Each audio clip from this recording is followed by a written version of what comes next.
regarding SFA. Can you give us a little bit more details? I know we talked quite a bit yesterday about the testimonies that were being made there in the courtroom, but can you tell us exactly what this preliminary hearing is meant to do? What's the goal? Yeah. Hey, Hannah. So again, I'm here in Lufkin outside of the federal courthouse. Again, this is a preliminary hearing to essentially reinstate the sports that were cut out from SFA back in May. So just to summarize and like that, back in May, SFA announced that they're cutting out men's and women's golf team, the bowling team, and the beach volleyball team. So today, testimonies just continued. We heard from a sports management expert that was brought in by the plaintiffs, and just explaining how Title IX, again, just it's in place so it can give women equal opportunity to men in sportsmanship.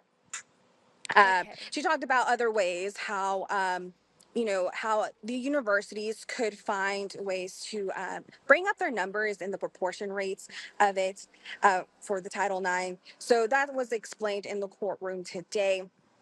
It was she was both the witness that was speaking was questioned by both the defendant and the plaintiffs in today's court. Um, we also heard from SFA, from Gina Oglesby, believe she's the SFA Vice President of Operations, um, talking about just, SFA's budget, how it works, essentially. Right now, she did explain that they have not finalized the new physical year's budget. She explained, how the university gets their funds and such, which is tuition, housing, and all that. She also did go into the athletic department, how they get their funds. She explained how they do use university funds, but they also get funds from ticket sales and any agreements for royalties and such. But she did mention that the athletic department could not stand on their own just based off that revenue sale.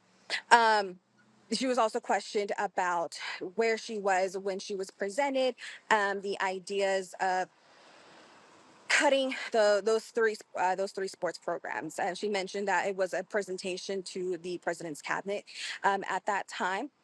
She did say that there was no alternate plans, that the cuts of the golf team and the beach volleyball and the bowling team appear to be a finalized plan at that point. Um, so right now we're on break. Right now, the defendants are bringing in more witnesses after the break here in the courtroom. I did talk to a parent right outside the courtroom when got on break. She did mention her daughter was the first person to state her testimony yesterday.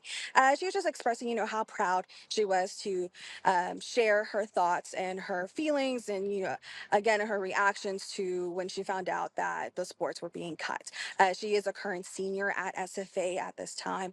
She was one of the witness, well, in this case, she witnesses that said that if SFA does reinstate these women's sports back, that she would be happy more than to participate again and continue there.